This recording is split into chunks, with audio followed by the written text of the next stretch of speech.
नहमदुहु व नसल्ली अला रसूलिल करीम, अम्मा बाद। एक बड़े आलिम का क्लिप भेजा जिसमें वो कह रहे हैं कि चंदा लेने वाले जो है उसमें ईमानदारी नहीं है। अगर उसमें ईमानदारी हो जाए तो चंदे के पैसे से दुनिया आशाइश में हो जाए और गुरबा मसाकिन को बाकी न रहे। तो उसने एक आदमी ने पूछा है कि आपकी इस बारे में क्या राय है। जवाबा निर्धय कि मैं छोटा आदमी हूं, मेरी राय का एतबार नहीं है, मैं जो कुछ कहता हूं अपने तजुर्बे से थोड़ा बहुत कर रहा हूं। इसमें 3 कैटेगरी है। पहला है कि ये मदरसे वाले, अगर उस तरफ इशारा है तो छोटे बच्चों को, गरीब बच्चों को 4 चीजें देते हैं, उसको पढ़ाते हैं, उसको भरपेट खाना देते हैं, उसको रिहाइश का इंतजाम करता है और किताबें देते हैं, और इसी बचपने में वो कुरान शरीफ पढ़ सकता है, लहजा इस्तेमाल कर सकता है, बाद में नहीं हो सकता, उलमा बनते हैं। तो ये चारों चीजें ये मदरसे वाले गरीब तलबा को देते हैं। ये तो हुआ तलबा की बात। उस्ताद का हाल यह है कि 10,000 कुल उसको मिलता है। उस 10,000 में सुबह 4 बजे वो उठते हैं और शाम रात के 10 बजे सोते हैं और काम में लगे रहते हैं जज्बे के साथ।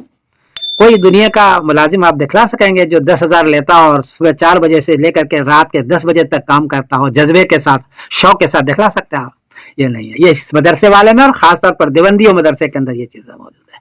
ये बेचारे गरीब होते हैं, मिस्किन होते हैं, पहले खाना बच्चों को खिलाते हैं फिर खुद खाते हैं। यह है उसका। ये तो हो गया मुदर्रिसीन का। अक्सर मुदर्रिसीन, मेरा जहां तक तजुर्बा है, मुस्तहिक ज़कात होते हैं। ये इन आलम के अंदर, पूरी दुनिया के अंदर ये काम कर रहे हैं दीन का। हाँ, कुछ मोहतमिम ऐसा है या हो सकते हैं जो वो खा लेते हैं बचा खुचा करके। ज्यादा खाएगा तो उसका चंदा बंद हो जाएगा थोड़ा सा, लेकिन वो हजारों में खाता है। महकमा, सरकारी महकमा वाले को देखें, लीडरों को देखें तो करोड़ों में खाता है। वो करोड़ों में खाता है, आप उसको नहीं देख रहे हैं। ये बेचारा हजारों में कभी खा लिया, वो भी कभी। अक्सर मोहतमिम तो परेशान होता है, चंदा वो तनख्वाह देते वक्त उसकी जान निकल जाती है। पता है आपको, तलबा के खुराकी जमा करने में उसकी जान निकल जाती है। अक्सर का हाल यह है। कुछ मोहतमिम थोड़ा बहुत बनाया होगा जिसकी तरफ आपका इशारा है। और चौथी बात यह है कि कुछ लोग तो हैं जो ऐसा करते हैं, लेकिन आम बात यह नहीं है कि उसके ईमानदारी में शक किया जाए।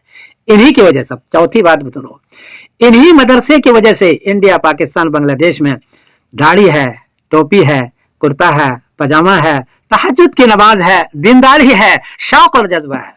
अरब के मुल्कों में चंदा बंद कर दिया, वहां दाढ़ी नहीं, टोपी नहीं, कुर्ता नहीं, पजामा नहीं। बड़ी बड़ी तकरीरें तो वो कर लेंगे दक्काब किस्म के उलमा, लेकिन फजर की नमाज में वो हाजिरी नहीं देगा। वो सोया हुआ होता है, वो तहज्जुद का पाबंद नहीं होता, शर्ट पैंट पहन करके दाढ़ी के बगैर वो तकरीरें फरमाते रहते हैं। वो इस चंदे की वजह से, इन गरीब की वजह से आपके मुल्कों में आज भी दीनदारी की बहार है। मैं इसका दावत देता हूँ।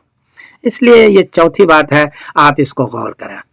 ये भी गुजारिश है कि जो गड़बड़ करते हैं उसको तंबीह की जाए, उसको चंदा न दिया जाए। ये भी गुजारिश है कि मदरसे के साथ साथ अपने रिश्तेदारों को, जो गरीब है, मिस्कीन है, उनका भी ख्याल रखा। सिर्फ मदरसे वाले को नहीं, गरीब मिस्कीन का भी ख्याल रखा जो आपके पड़ोस के अंदर है। तो बहरहाल ये मदरसे वाले बेचारे बहुत परेशानी के आलम में बच्चों को पढ़ाते हैं और पूरी दुनिया में पढ़ा रहे हैं। हाँ, पूरी दुनिया में पढ़ा रहे हैं। पूरी दुनिया में बच्चे के जो कुरान शरीफ सुनो तो मजा आ जाएगा तुमको, उसकी दीनदारी पर मजा आ जाएगा। पूरी दुनिया में निजाम है और सिर्फ चंदे को जैसे। इसलिए मदरसे वाले के ईमानदारी पर शक करना मेरा ख्याल है कोई अच्छी चीज नहीं है ये। क्योंकि मैं भी गरीब रहा हूँ, गरीब मुदर्रिस भी रहा हूँ, गरीब तालिब भी रहा हूँ। गुर्बत में मैंने जिंदगी गुजारी, मैंने देखी इनकी परेशानी को।